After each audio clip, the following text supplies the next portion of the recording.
Ils feront une arche de bois d'acacia.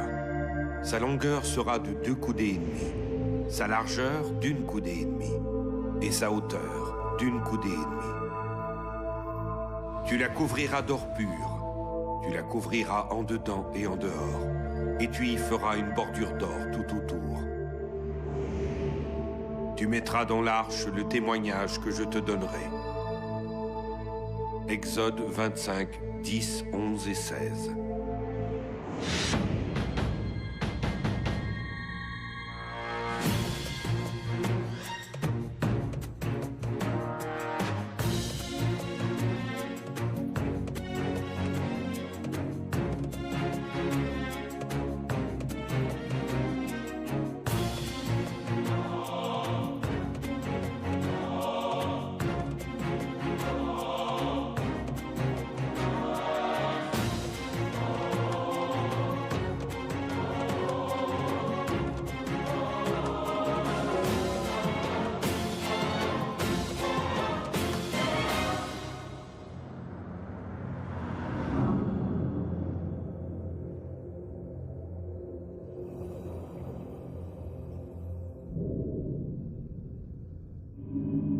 De tous les objets décrits dans la Bible, aucun n'a autant fait fantasmer les amateurs d'histoires fantastiques que l'Arche d'Alliance.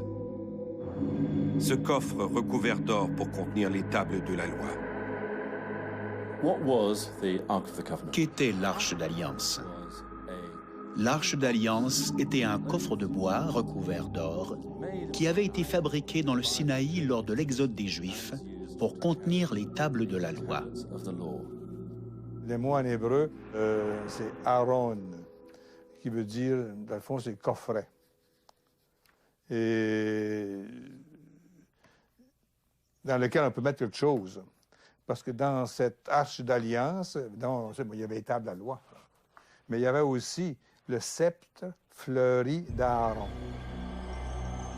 En quelque sorte, le téléphone du Tout-Puissant, le livre des Nombres raconte que Moïse parlait à l'Éternel à travers l'arche et qu'il entendait la voix de Dieu résonner entre les 2 chérubins d'or sculptés sur son couvercle. Le prophète Samuel, longtemps avant la construction du temple, était endormi. Il était l'assistant du grand prêtre Élie et il dormait, comme les autres assistants, dans cette partie du tabernacle où se trouvait l'arche sacrée. Et nous savons qu'il a entendu une voix qui disait « Samuel, Samuel ». Il se rend donc voir le grand prêtre pour lui demander « Vous m'avez appelé ?» Et Élie de lui répondre « Non, mon fils, retourne dormir ». Éventuellement, il réalisa que cette voix était celle de Dieu qui appelait Samuel à mener une vie religieuse. Et comme on l'a déjà dit, l'arche était-elle une sorte de radio pour parler à Dieu? Mais ce sont surtout ses propriétés militaires qui ont fait de l'Arche d'Alliance la plus célèbre des reliques de l'Antiquité. Ses exploits sont légendaires. Pour les Israélites, elle était un bouclier contre leurs ennemis et une arme aux propriétés redoutables et étonnantes. Y a-t-il jamais eu une vérité derrière ce coffre légendaire? Quand nous revenons sur certains grands récits de l'histoire, nous devons nous rappeler qu'il y a 2 sortes de vérités. Il y a la vérité porteuse d'un message qui peut ou non être historique, parce que son message est si important qu'il peut ou non être présenté par le biais de personnages historiques ou simplement raconté comme une histoire. Une histoire qui contient une signification est moins importante que la vérité qu'elle contient. C'est un peu comme si vous alliez dans une bijouterie de grande réputation pour acheter un beau diamant. On vous le remettrait normalement dans une jolie boîte. C'est ce qu'on appelle l'historicité. Mais si on vous remet le diamant dans un vulgaire sac de papier, le diamant n'en est pas moins un diamant. Où me conduira la recherche de cet objet mythique? Dans l'Exode au chapitre 24, Moïse se rend sur le mont Horeb, dans la chaîne du Sinaï. Au mont Horeb, Dieu a donné à Moïse ses instructions en vue de la construction de l'arche. La Bible nous donne une description de l'Arche d'Alliance. Elle décrit la manière de la construire ainsi que les mesures. 2 coudées et demie de long par 1 coudée et demie de large par 1 coudée et demie de haut. Dieu demande à Moïse de la couvrir d'or en dedans et en dehors. Il lui demande aussi de fondre pour elle un couvercle d'or orné de 2 chérubins, eux aussi en or. Son nom complet, c'est Arche d'alliance de Yahvé, siégeant sur les chérubins. C'est son titre. L'arche donc, de l'alliance de Yahvé qui siège sur les chérubins. C'est un mot babylonien qu'on a transcrit. Le mot, c'est kéroub. Et au pluriel, s'il y a un chérub, c'est kéroub. Et s'il y en a 2 ou 3, on va dire kéroubim. Donc, c'est le pluriel. Alors, qu'est-ce qu'un kéroub? Sans difficulté aucune, sans hésitation, c'est un lion ailé. Ceux-ci devront être placés de part et d'autre du couvercle, se faisant face et tenant leurs ailes déployées devant eux. Ce sont les protecteurs des trônes divins et des trônes humains. Alors, c'est pourquoi on trouve très souvent, on peut l'illustrer jusqu'à plus savoir quoi penser par ces illustrations-là. On voit toujours ça qu'un trône, donc une chaise pour s'asseoir, et pour les côtés, ce sont des corps de lion, et les ailes, c'est un sphinx, les ailes remontent et font le dossier de la chaise. Et quand le personnage est assis là-dessus, il est vraiment assis sur les chérubins, protégé, entouré complètement par les ailes qui l'entourent, jusque leurs ailes se rejoignant pour un peu dans le dos. L'Éternel demande encore au prophète de fondre 4 anneaux d'or placés aux 4 coins de l'arche, 2 de chaque côté. Et elle a été construite avec des barres de chaque côté, de manière à ce que les tribus puissent la transporter hors d'Égypte, en attendant qu'un temple ou qu'un lieu quelconque soit construit pour y abriter les tables dans le Saint des Saints. L'arche devient alors l'un des éléments centraux du Pentateuque, les 5 premiers livres de l'Ancien Testament. Pour l'arche, Dieu demande à Moïse de construire un tabernacle, une grande tente, pour la protéger. Il ajoute que les hommes qui la transporteront devront être habillés de vêtements spéciaux.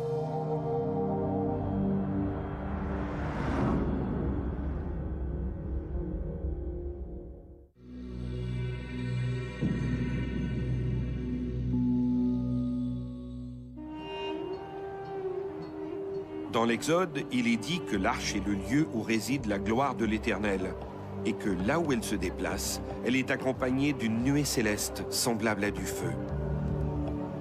C'est cette nuée qui guide les Israélites en quête de la terre promise.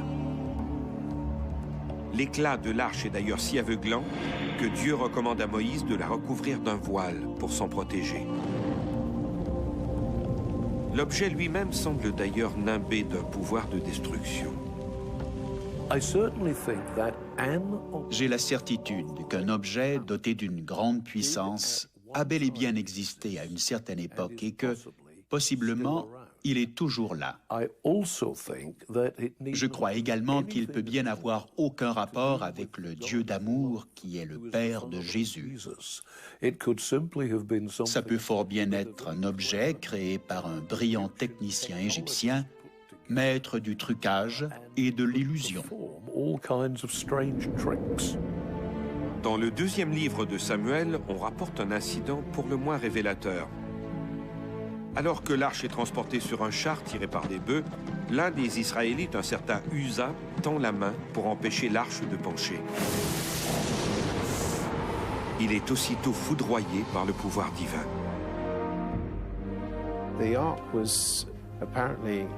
Apparemment, l'arche était dotée de propriétés magiques, de sorte que si vous lui touchiez, elle pouvait vous terrasser ou même vous tuer. On rapporte qu'un homme qui avait touché l'arche pour la stabiliser alors qu'elle était sur un chariot a été foudroyé par un éclair qui l'a tué. and dying. Now, l'intérêt que j'ai pour l'arche m'a poussé à mener des expériences avec l'électricité statique. J'ai constaté que c'était un médium parfait pour accumuler plusieurs milliers de volts d'électricité statique qui, déchargé à travers un corps en contact avec le sol, pouvait lui donner un choc très violent. Quand l'arche partait, peut-on lire dans le livre des Nombres, Moïse disait « Lève-toi, Éternel, et que tes ennemis soient dispersés, que ceux qui te haïssent fuient devant ta face. » Les hommes qui la transportaient se servaient de perches posées sur leurs épaules. Et ces perches passaient à travers des anneaux isolants. Aurions-nous affaire à quelque chose, à une sorte d'artefact antique très puissant dissimulé dans cette boîte et qu'il pouvait être fatal de toucher? Je ne le sais pas, mais ça m'intrigue. Les pouvoirs de l'Arche d'Alliance sont immenses. Dans l'épopée de Josué, l'Arche d'Alliance permet aux successeurs de Moïse d'ouvrir le Jourdain pour faire passer les Israélites à gué. C'est encore une fois l'Arche qui vient au secours de Josué lors du siège de Jéricho. Comme la ville résiste, Josué demande aux sacrificateurs, les porteurs de l'Arche, de marcher autour de la cité. Le 7e jour, les murs de Jéricho s'écroulent. Pendant un temps, l'Arche d'Alliance et ses mystérieux pouvoirs vont continuer d'accompagner les Israélites vers la terre promise. L'Arche d'Alliance est une icône de l'Ancien Testament. Mais d'où viennent ces écrits? Qui en sont les auteurs? Les textes qui font l'Ancien Testament s'échelonnent sur 1000 ans. C'est des communautés qui digèrent les écrits d'une communauté, qui digèrent les écrits de l'autre communauté, etc., etc. C'est une véritable chaîne. Avec, à un moment donné, les textes sont si célèbres qu'ils se séparent un petit peu dans des langues différentes et qu'on a par là des textes différents avec des variantes très sensibles parfois. Donc, qui a écrit la Torah? Oh ben, je peux vous répondre, même si je ne suis pas absolument sûr d'avoir raison. Vos auditeurs vont réagir en disant « ils s'aventurent ». La Torah, en gros, a été écrite au retour de l'exil. Lorsque les gens reviennent, ils développent la théologie de la terre sainte, de la terre promise, et ils veulent légitimer ce cadeau. Donc, tout ce qui était à l'état de bribes, d'archives, de fragments, sont utilisés, développés, commentés, et on fabrique la Torah. Les 5 premiers livres de l'Ancien Testament forment le Pentateuque, un corpus appelé aussi Torah, et qui est au centre du judaïsme. La Torah est une espèce aussi de texte fondateur, que la Bible elle-même ne renvoie pas très ancienne, c'est-à-dire sous Josias, en 610 avant Jésus-Christ, juste avant que Jérusalem ne s'écrase. Cette Torah est produite par un groupe qui en avait besoin. Par tradition, on attribue l'écriture de ces textes à Moïse lui-même, ce qui est impossible. L'un de ses livres, le Deutéronome, relate la mort de Moïse et les événements qui l'ont suivi. À moins qu'il ne s'agisse d'une rédaction d'outre-tombe, Moïse n'a sûrement pas écrit le Deutéronome. Mais que sait-on exactement de ce personnage, Moïse? En tant qu'honnête historien, je ne peux pas affirmer que je pourrais prouver que Moïse a bel et bien existé ou qu'il y a eu un exode, de la même manière que je peux prouver que de courageux soldats canadiens, australiens et britanniques ont stoppé Hitler. Nous savons que c'est arrivé parce que c'est documenté et qu'il y a beaucoup de personnes encore en vie aujourd'hui qui ont vécu ces combats. Nous n'avons pas ce genre de preuves historiques en ce qui concerne Moïse, mais rien ne nous oblige à lui refuser une existence historique. Je n'arrive pas à croire en lui en tant que personnage de fiction. Ce n'est pas le genre de personnage de fiction qu'on veut inventer. Il est trop réaliste, il est trop humain, il est trop incroyable en un certain sens. Il porte en lui les contradictions auxquelles on s'attend de la part d'un véritable humain. Des récits comme ceux de la Genèse ou de l'Exode pourraient avoir été transmis oralement de génération en génération pendant des siècles avant d'être écrits. La Bible est de très loin le livre qui a eu le plus d'influence sur l'histoire du monde occidental. Le premier livre imprimé de l'histoire par Gutenberg vers 1450 était la Bible. De 1815 à 1992, la Bible a été publiée à 6 milliards d'exemplaires et en plus de 2000 langues. Il est normal que les récits bibliques aient éveillé l'intérêt des amateurs d'histoire, qui, pour confirmer ou affirmer la réalité de ces événements fondateurs, se sont tournés vers l'archéologie.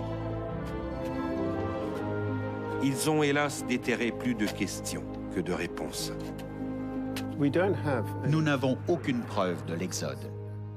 Nous n'avons aucune preuve de l'existence de l'Arche d'Alliance, à part le témoignage de Flavius Joseph et des Écritures de l'Ancien Testament. Mais il y a de bonnes raisons pour ça. Et je ne suis pas en train de dire que vous devez absolument croire en l'Arche d'Alliance à tout prix. Mais si vous y réfléchissez, combien de bibliothèques ont été détruites dans le passé? Il y a eu la destruction de la bibliothèque d'Alexandrie. Il y a eu la perte de la principale bibliothèque hébraïque lors de la destruction du Temple de Jérusalem, qui, nous le savons par les témoins oculaires de l'époque, a été incendié en 870. Maintenant, si nous pouvions voyager dans le temps et retourner dans ces bibliothèques, nous y trouverions peut-être des preuves écrites.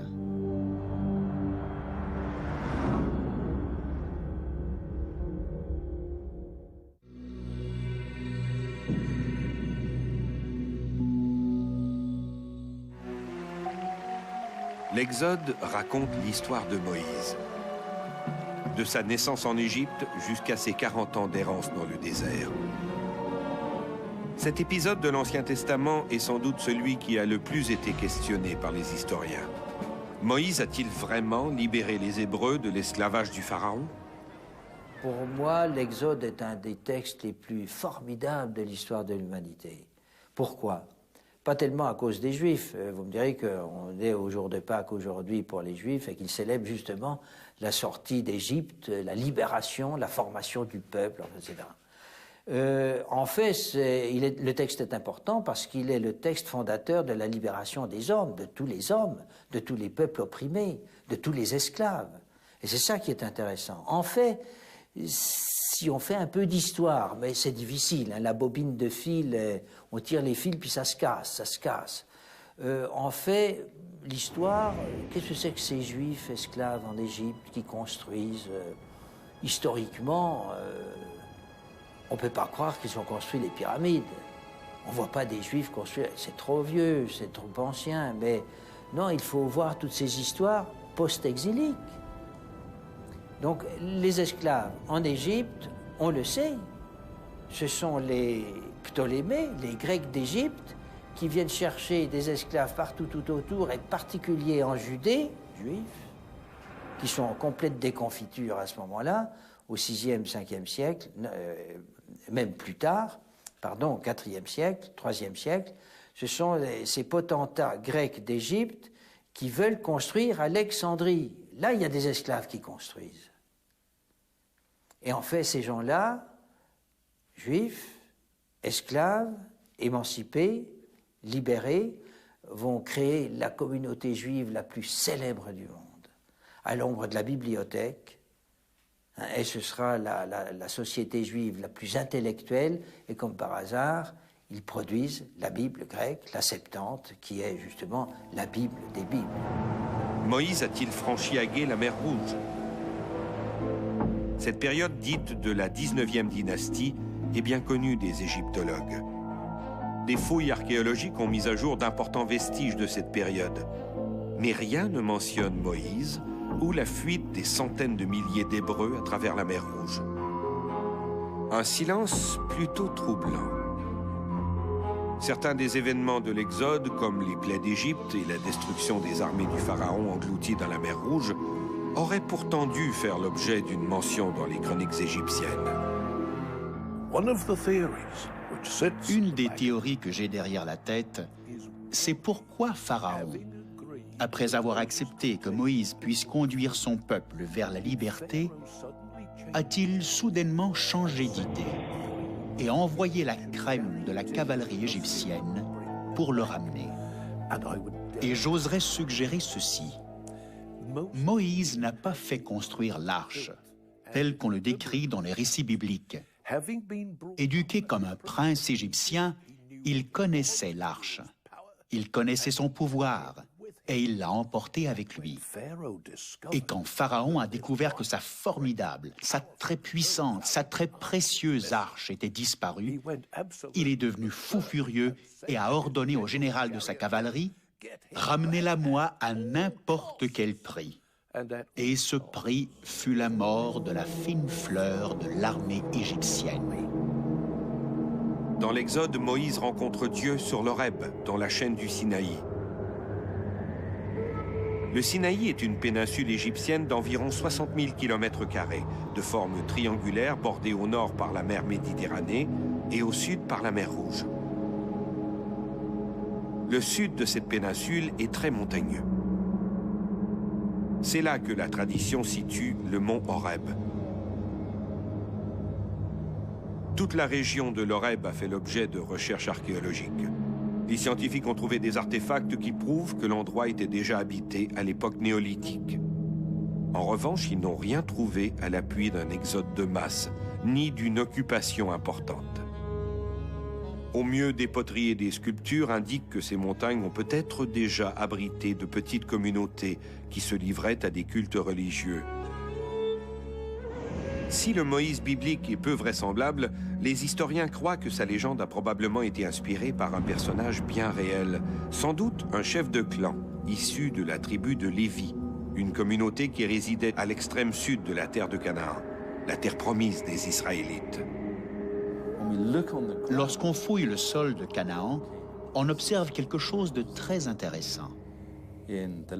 À la fin de l'âge du bronze, vous avez les traces classiques de campements cananéens, avec des poteries raffinées et très ornées, des sites funéraires sophistiqués. Puis, subitement, au début du premier âge du fer, vous trouvez, sur les hauts plateaux de Canaan et non pas dans les basses terres, une nouvelle sorte d'habitants qui apparaît soudainement, comme des pointillés sur une carte, comme des lumières qui s'allument partout sur la carte de Canaan. Ces gens semblent vivre de manière spartiate. Leur poterie est simple, leur site funéraire rudimentaire. Et dans la mesure où on peut reconstituer leur structure politique à partir de fouilles, ils semblent être plus démocratiques que les Cananéens qui les ont précédés. Mais un indice est vraiment intéressant. Ils ne mangeaient pas de porc. C'étaient les premiers Israélites. Et ils apparaissent subitement à une époque qui correspond plus ou moins à celle que nous suggère une des versions de la Bible.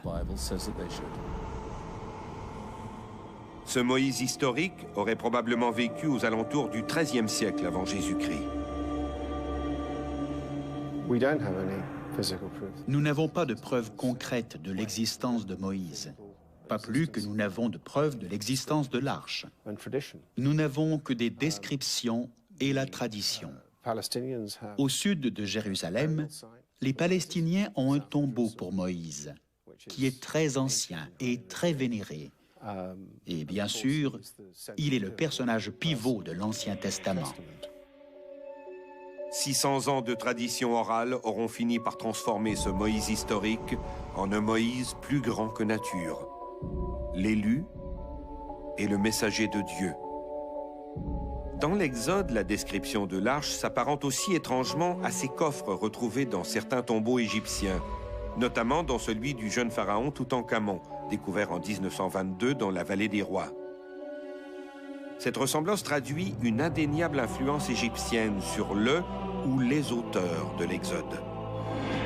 Si un tel objet a réellement existé, comment a-t-il pu disparaître ?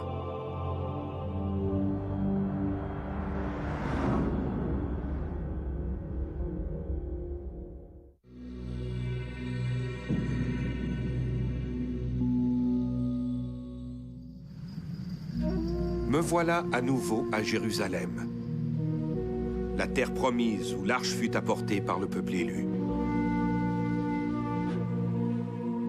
À Jérusalem, le roi Salomon, fils et successeur du roi David, l'a fait déposer dans un sanctuaire spécialement aménagé à l'intérieur du temple, le lieu très saint. La référence que nous avons, ou si vous préférez la dernière apparition en référence à l'arche, remonte à environ 620 avant Jésus-Christ, quand le roi Josué demande aux Léviathans, qui sont responsables de la sécurité de l'arche, de la sortir de sa cachette. Dans mon esprit, cela est très révélateur. Parce que si vous aviez une arche contenant les reliques de l'Exode et les tables de la loi, vous auriez également une cachette située quelque part sous le plancher du temple.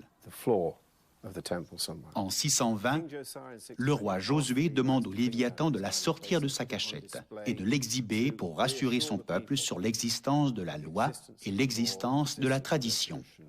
50 ou 60 ans plus tard, vous avez l'invasion babylonienne.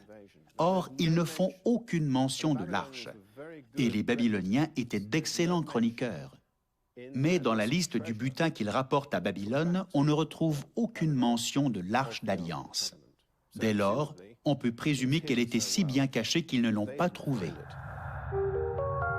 Pour les amateurs d'énigmes, c'est ici que la chasse au trésor commence. Le temple de Salomon, pour l'archéologie, c'est pas compliqué, on ne connaît pas une seule pierre. C'est dessous, c'est sous le pavage, et si on soulevait un pavé, ça déclencherait de tels tourments que plus personne n'y pense. Donc, le temple de Salomon n'est pas un dossier archéologique. Le temple d'Hérode pourrait l'être, mais s'il est au même endroit, nous n'avons aucune pierre, et ce n'est pas un dossier archéologique. C'est un dossier historique. On a des textes, on a des descriptions, on a des dessins, on a des gens qui ont essayé de reconstituer, mais le temple, on n'en sait rien. On peut quand même difficilement douter de l'existence du temple. On en parle tellement, et même pour un chrétien, le Jésus dit, le temple, finalement, il sera détruit, et le temple, c'est moi. Donc, si on croit que le Jésus a quand même dit quelque chose de vrai, il a vu le temple. Et puis, vous vous promenez dans Jérusalem, il faut regarder ce formidable mur, cette construction complètement mégalomane. C'est pas pour construire un bain turc ou un stade. Non, c'est le temple immense, enfin du moins l'enceinte immense du temple d'Hérode, que probablement aujourd'hui on suppose que c'est une suggestion romaine. Si Nabuchodonosor ne s'est pas saisi de l'arche, c'est parce qu'à son arrivée au temple de Salomon, elle n'y était déjà plus. Alors, qu'est-il arrivé à l'arche après sa dernière apparition documentée dans le Saint des Saints à Jérusalem? Personne ne le sait. Il y a de très nombreuses hypothèses. Il existe de nombreuses hypothèses sur le sort de l'arche. L'une voudrait qu'elle soit aujourd'hui dissimulée dans une caverne près du mont Horeb. Le prophète Jérémie aurait fait transporter l'arche avant l'invasion des Babyloniens dans une caverne, près de l'endroit où Moïse aurait vu son buisson ardent. Elle y serait toujours. Après la mise à sac du temple par des vagues successives d'envahisseurs, l'arche aurait pu être prise par les Syriens, elle aurait pu être prise par les Babyloniens, elle aurait également pu être cachée par l'un des prêtres ou l'un des prophètes dans une caverne située dans les montagnes. Elle a pu être cachée près de Qumran, où on a retrouvé les mystérieux rouleaux. Elle aurait pu également se retrouver en Éthiopie, ce qui implique la liaison entre le roi Salomon et la reine de Saba. L'arche serait conservée dans un petit village du nord de l'Éthiopie. Ce scénario repose à la fois sur des sources bibliques et sur une longue tradition orale. Si nous cherchons la dernière résidence de l'arche, nous jonglons avec de nombreuses hypothèses. Et l'hypothèse éthiopienne, qui veut qu'elle soit à Aksum, en Éthiopie, est aussi valable que toutes les autres. Les historiens éthiopiens eux-mêmes font remonter l'événement à l'un de leurs premiers grands chefs, un homme réputé nommé Ménélique, dont le nom peut se traduire par « fils de l'homme sage ». Et lorsque nous nous intéressons à la rencontre entre le roi Salomon et la magnifique reine noire de Saba, nous devons nous rappeler que l'un des livres de la Bible s'appelle le Cantique des Cantiques ou le Cantique de Salomon. Il s'agit d'un texte magnifiquement écrit et très érotique, un poème d'amour qui s'adresse à une superbe femme noire. Et nous supposons que ce poème a été écrit par le roi Salomon lui-même. On trouve également une référence, et vous savez comment le phrasé de la Bible peut être tortueux, où on y dit simplement « Elle était éblouie par la sagesse de Salomon, et il lui a donné tout ce que son cœur désirait. » Ce qui peut vouloir dire, en une petite phrase innocente, qu'il l'avait engrossé. Alors, notre belle reine noire de Saba retourne chez elle, enceinte du fils de Salomon à qui elle donnera naissance. Lorsqu'il atteint l'âge adulte, elle lui révèle l'identité de son père et lui dit « Je sais que tu seras bien reçu. Souhaites-tu aller le rencontrer ?» Et dans le folklore et l'histoire éthiopienne, on retrouve des récits du voyage de Ménélique, où Salomon l'accueille avec grand plaisir et grande fierté.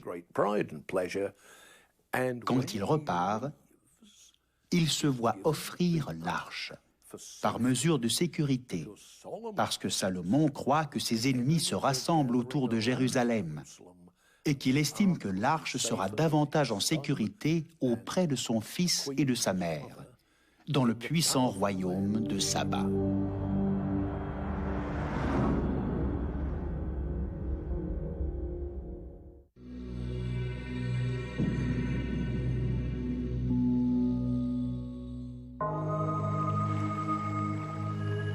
D'après le Kabra-Nagast ou Négast, des textes sacrés remontant au XIIIe siècle et considérés par la majorité des chrétiens d'Éthiopie comme un dogme, l'arche aurait longtemps séjourné dans une chapelle du lac Tana.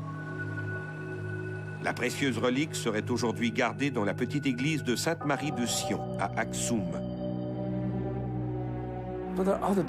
Mais il y a des difficultés avec cette version de l'histoire. L'arche qui serait à Aksum, sur les hauts plateaux éthiopiens, a été vue par un certain nombre de personnes avant que les autorités éthiopiennes ne refusent de l'exposer. De toute évidence, il s'agit d'un objet d'origine chrétienne médiévale, couvert de croix, et qui ne ressemble en rien à l'objet que les Israélites ont traîné avec eux à travers le Sinaï. Plusieurs ouvrages ont été écrits sur le sujet, et la plupart d'entre eux favorisent cette filière éthiopienne, même si, dans les faits, elle ne repose que sur très peu de choses. Un des arguments évoqués par les tenants de la théorie éthiopienne est premièrement l'existence de gens d'origine juive en Éthiopie, les Falachas, et deuxièmement, le fait que ces Falachas ont, ou avaient, la plupart sont en Israël maintenant, des pratiques cérémoniales très anciennes, qui sont censées indiquer que la communauté a été isolée du monde juif extérieur pendant une très très longue période. Ces pratiques relèveraient d'un rite juif très ancien, une sorte de rituel datant de l'époque de Salomon. Mais en quoi ces arguments ont-ils un lien quelconque avec l'arche ? L'ancienne ville de Jérusalem est à présent dominée par une magnifique mosquée, dont le dôme doré lui a valu le nom de Dôme du Rocher, construit vers 690 sur les lieux mêmes de l'ancien temple de Hérode, lequel était lui-même construit sur le site du temple de Salomon. Autre spéculation, l'arche n'aurait jamais quitté Jérusalem. Au moment de la prise de la ville par les Babyloniens, les prêtres qui redoutaient que l'arche ne tombe aux mains de leurs ennemis l'auraient tout bonnement cachée dans une chambre secrète aménagée sous le temple. Elle y serait encore. C'est intéressant parce que jusqu'à maintenant, il n'y a aucune preuve tangible, aucune preuve archéologique de l'existence du temple de Salomon.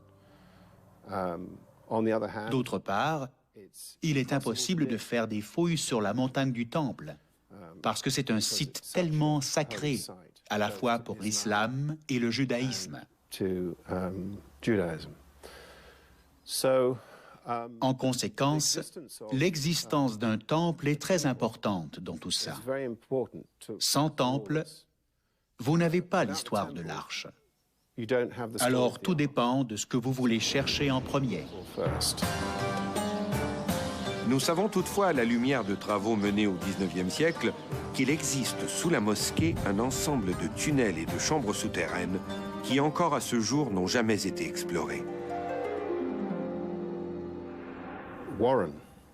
Warren, le fameux ingénieur britannique qui a arpenté la montagne du Temple et qui a creusé plus loin que n'importe qui d'autre, était intéressé à découvrir l'Arche. Il savait qu'elle pouvait être dissimulée sous la montagne.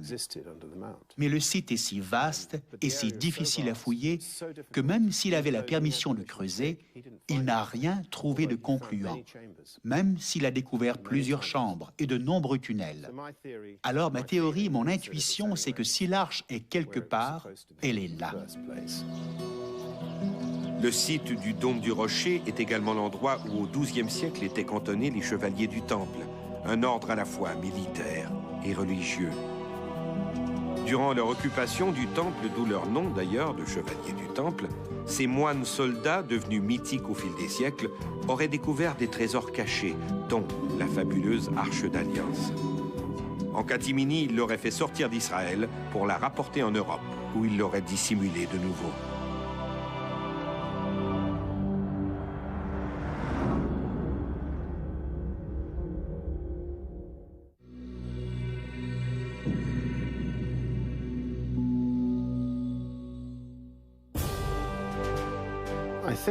S'ils avaient trouvé l'Arche, qu'auraient-ils gagné à la déplacer? La volonté des Templiers, c'était d'être là, à Jérusalem.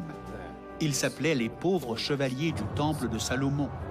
Il est donc peu vraisemblable qu'ils aient déménagé une telle relique pour la ramener en France ou ailleurs, où sa sécurité aurait pu être menacée. Plusieurs auteurs d'archéologie fiction ont proposé divers sites d'enfouissement.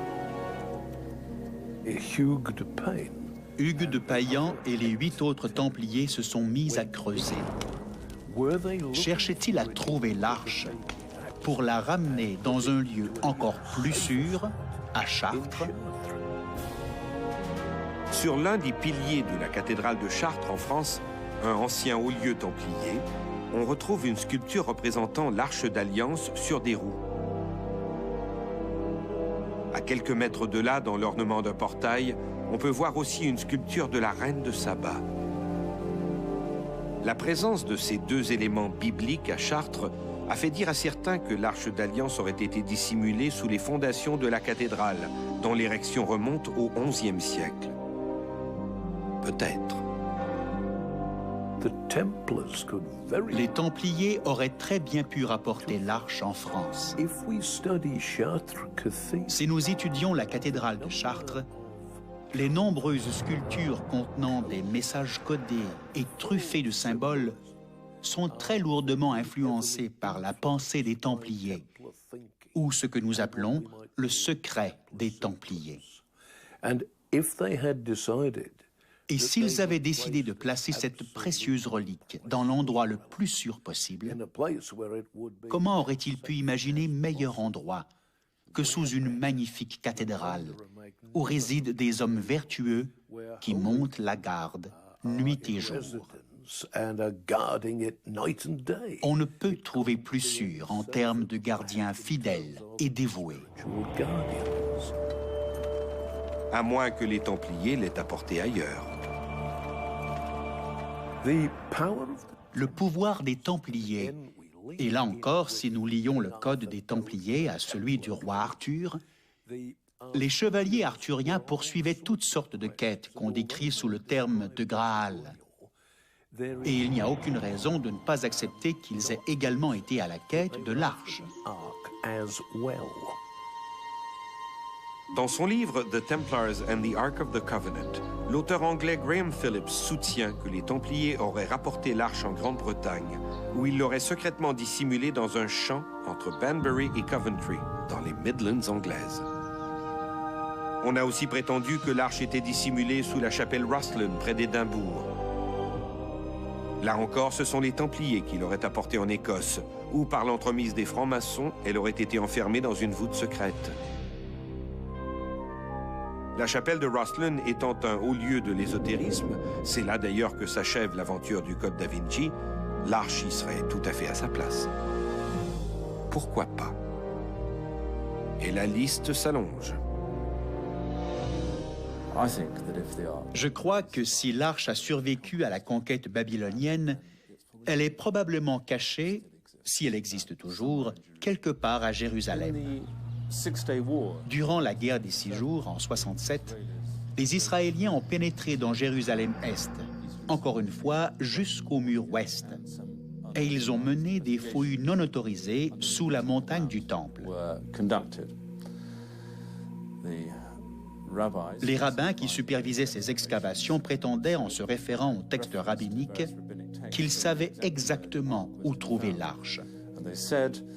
Et ils ont affirmé qu'ils n'étaient qu'à quelques mètres du lieu où se trouvait l'arche, lorsqu'on les a arrêtés.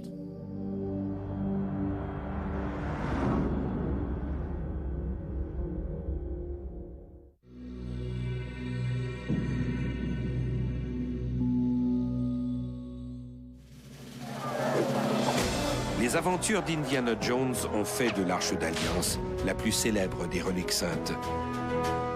Le Saint Graal et l'Arche de Noé, des reliques qui ont pourtant fait fantasmer des générations d'aventuriers, apparaissent aujourd'hui bien pâles vis-à-vis ce coffre au pouvoir fantastique.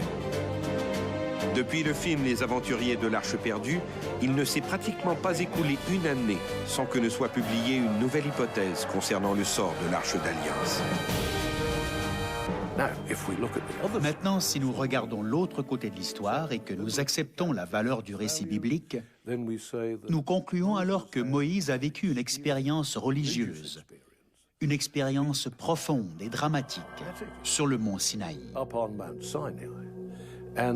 Comme résultat, il a imposé certaines lois à son peuple, et ces lois, inscrites sur des tablettes de pierre, ont été gardées à l'abri et en toute sécurité à l'intérieur de cette mystérieuse arche.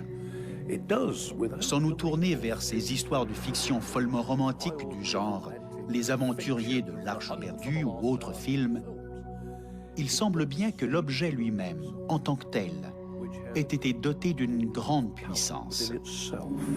Est-ce qu'il y aurait quelque chose, une sorte d'artefact ancien très puissant à l'intérieur de cette boîte? Les historiens, du moins la grande majorité, doutent de la réalité de l'arche. Selon eux, il ne faut surtout pas y voir un objet physique au sens littéral, mais un symbole représentant l'Éternel au milieu des Israélites. Une question intéressante est de savoir, si vous aviez à inventer un truc, pourquoi inventer une arche? Vous inventez une arche parce qu'il y a peut-être là un fond de vérité. Mais ils n'ont pas fabriqué une boîte pour préserver la loi, laquelle pouvait bien ne pas être écrite sur des tablettes de pierre. Il est possible qu'à l'époque de l'exil ou quand ils ont érigé le premier temple, ils aient fabriqué un contenant pour abriter les saintes écritures, leurs lois, les lois juives ou hébraïques.